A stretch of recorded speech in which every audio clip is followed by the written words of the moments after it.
একটা তেলাওয়াত করে স্বামী স্ত্রী দুইজনে বলে, বলার সঙ্গে সঙ্গে যখন একদিন হঠাৎ করিয়া মদিনা মুনাওয়ারার ভেতরে যখন পয়গম্বর চলে গেছেন, মক্কা ছেড়ে যখন মদিনায় গেছেন, যাওয়ার পরে ওই মহিলা খবর পাইল পয়গম্বর আমার বাড়িতে চলে আসছে। আল্লাহু আকবার। আমার মহল্লার ভিতরে, আমার মদিনার মধ্যে আল্লাহর পয়গম্বর বাবা চলে আসছে। এটা যখন খবরটা পাইছেন, পাওয়ার পরে স্বামীকে ডাক দেয়া কয়, স্বামী গো, ও স্বামী, আমরা যে একটা কোরআনের আয়াতের আমল করি, এই আয়াতের আমলটা করার কারণে নবীজিকে মহাব্বত করলে নাকি আল্লাহকে পাওয়া যায়, নবীজিকে ভালোবাসলে নাকি আল্লাহর 8টা জান্নাত পাওয়া যাবে, আল্লাহর সাথে বন্ধুত্ব করা যাবে, আল্লাহকে পাওয়া যাবে, পিছনের সমস্ত গুনাহ আল্লাহ তাআলা মাফ করে দিবে। ও স্বামী আমার, আপনি কি একটা কাজ করতে পারবেন কিনা? স্বামী গো, আপনি একটা কাজ করেন, মদিনার মধ্যে পয়গম্বর আরবি সাল্লাল্লাহু আলাইহি ওয়াসাল্লাম চলে আসছে, আল্লাহর নবী চলে আসছে, আপনি একটু দাওয়াত দিয়ে রেখে যান, আপনি একটা দাওয়াত দিতে যান যে আমি আপনার স্ত্রী দাওয়াত দিছি, এই কথাটা আপনি বলে রেখে আসেন। এবার লোকটা ডাক দিয়ে কয়, ও বিবি, আমি তো আমার শরীরটা অপবিত্র, আমি কেমনে দাওয়াত দিব? দাওয়াত দিলি তো গ্রহণ করবে না। আল্লাহু আকবার। দাওয়াত দিলি গ্রহণ করবে না। স্বামী যখন এই কথা বললেন, স্ত্রী ডাক দেয়া বলতেছে, যান যান, আপনি যান, একটু আগান, আমার কথা বলবেন। কি কথা বলবেন? বলবেন এই কোরআনের একটা আয়াত আমল করে আপনাকে একটু দেখতে চায়, আপনাকে একটু নজর করতে চায়, আপনাকে দেখলে নাকি আল্লাহ তাআলা জাহান্নামের আগুন হারাম করে দিবে। এটা চিন্তা করিয়া যখন লোকটা আস্তে আস্তে আগায়, এক পা আগায় তা 3 পা পিছায়, যাইতে যাইতে যাইতে যাইতে পয়গম্বরের সামনে যখন গেছে, যাওয়ার পরে পয়গম্বরের সামনে এবার গেছেন, যাওয়ার পরে দেখেন দুইজন ব্যক্তি দাঁড়ানো, আবু বকর আর ওমর দাঁড়ানো। দুইজন ব্যক্তিকে ডাক দেয়া কয়, আপনি কি জন্য এখানে আসছেন? আল্লাহু আকবার। এ ভাই, ইধার মে আও। কে ভাই, আপনার বাড়ি কোথায়? আমার বাড়ি এই মদিনার পাশেই। কয় আপনি কি জন্য আসছেন? কয় মুহাম্মদুর রাসূলুল্লাহকে দাওয়াত দিতে আসলাম। কয় কোন পাশে, কখনের দাওয়াত?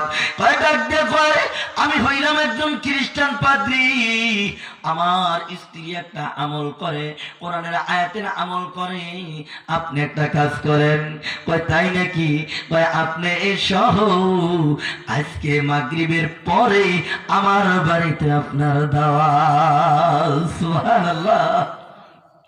এই কথা যখন বলছে, বলার সঙ্গে সঙ্গে ডাক দিয়ে কয়, আলহামদুলিল্লাহ, তোমার বাড়িতে আমি আসবো ইনশাআল্লাহ। এই লোকটা দাওয়াত দিয়ে গেল, তোমরা কিন্তু দুইজন আমার সফর সঙ্গী, আমার সাথে কিন্তু তোমাদের যাইতে হবে। দুইজন যখন বন্ধু মাগরিবের টাইমে যাবে, যাওয়ার আগ মুহূর্তে লোকটা যখন বাড়িতে গেছে, যাওয়ার পরে বিবিকে ডাক দেয়, কই বিবি রে, মুহাম্মদুর রাসূলুল্লাহ তো দাওয়াত গ্রহণ করছে, দাওয়াত রাখছে, মুহাম্মদুর রাসূলুল্লাহ দাওয়াত গ্রহণ করছে, কোন উপায় কি?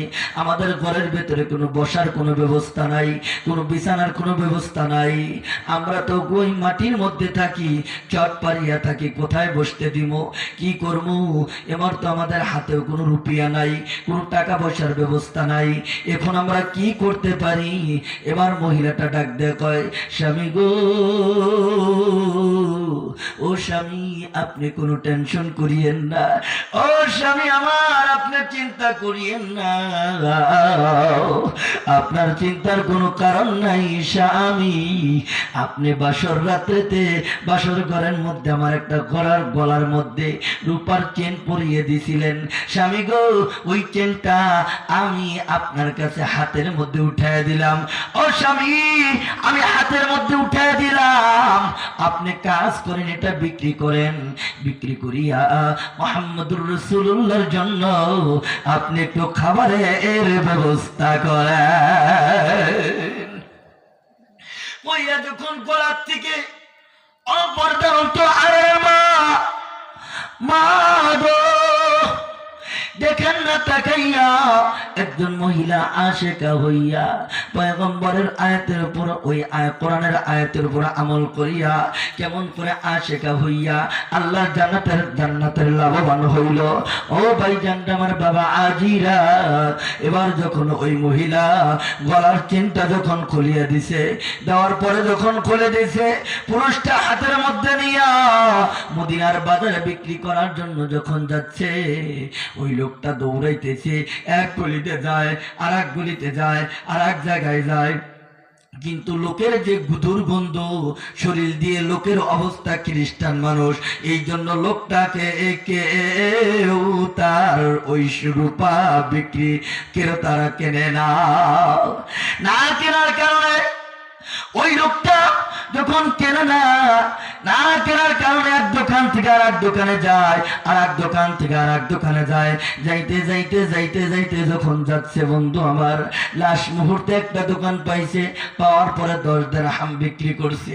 করার পরে 10 দিরহাম যখন বিক্রি করছে, করার পরে দেখতেছে 5 দিরহাম খরচ করছে, আর 5 দিরহাম জুলির মধ্যে নিয়ে রওনা করছে বন্ধু আমার।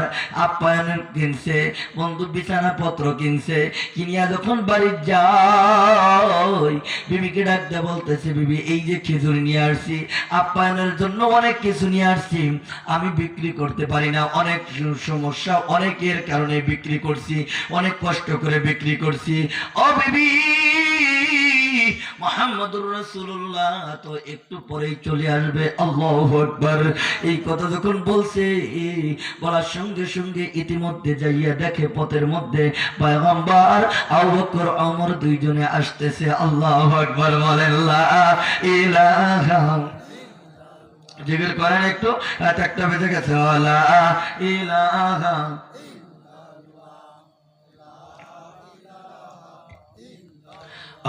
লা ইলাহা ইল্লাল্লাহু, লা ইলাহা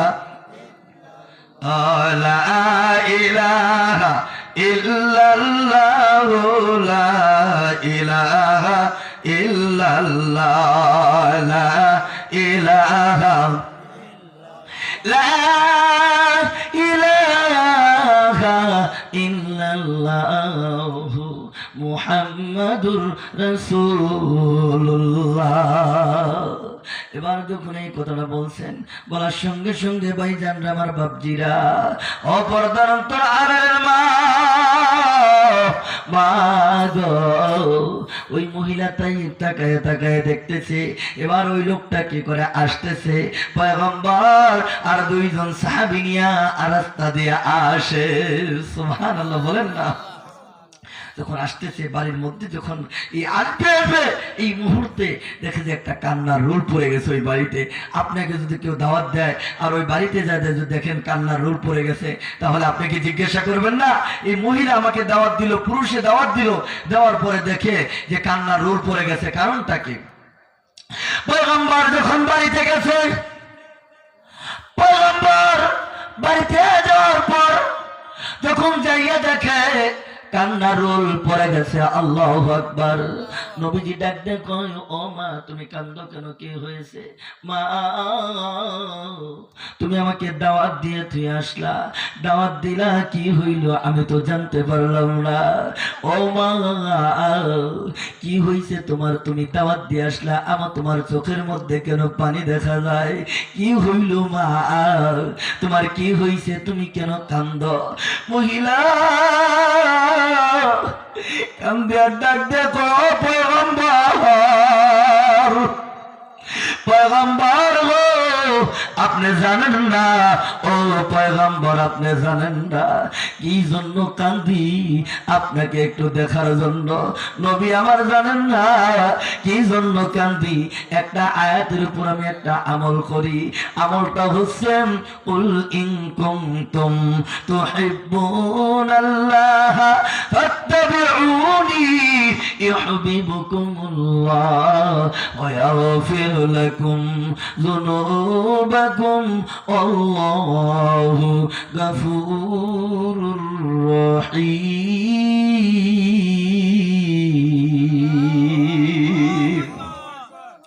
এবার আখির নবী আখির নবীর নবী আখির নবী মুহাম্মদুর রাসূলুল্লাহ আপনাকে একটু আপনি কথা বলতে চাই। নবী গো, আল্লাহর নবী, নূরের নবী গো, আপনি নবী জীবনের জীবন। আল্লাহর নবী, আপনি নবী গো, আপনি নবী আমার জীবনের জীবন। আপনি নবী আমার অন্ধকার বাতি, আপনি নবী আমার অন্ধকার সাথী, আপনি নবী আমার জীবনের জীবন। মহিলা এইভাবে যখন বলে, মহিলা এইভাবে ডাক দিয়ে কয়, ও মুহাম্মদুর রাসূলুল্লাহ, আপনাকে দাওয়াত দিয়ে আসছি একটু আপনাকে দেখার জন্য। একটা বার আপনাকে দেখার জন্য। আমি নাকি আপনাকে মহাব্বত করলে, ভালোবাসলে না জানি আমার জীবনের সমস্ত গুনাহগুলি মাফ হয়ে যাবে। আমি তো অপবিত্র, আমি তো একজন খ্রিস্টান মহিলা, আমার স্বামীও খ্রিস্টান, আপনাকে দাওয়াত দিয়ে আনছি। কিন্তু ও নবী আমার, আপনি কি আমাকে একটা কথা দিবেন কিনা? নবী কি কথা? নবী ডাক দেখো,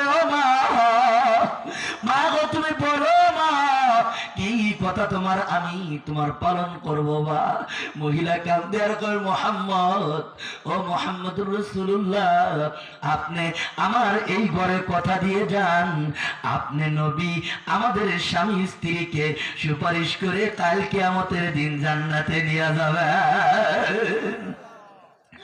এই কথা যখন বলছে, ও মা, মা তাকায় দেখো, একজন মহিলা হইয়া নবীর প্রেমে, নবীর আশিকা হইয়া, নবীর মহাব্বতে পড়িয়া আমার জান্নাতের লাভবান হয়ে গেছে।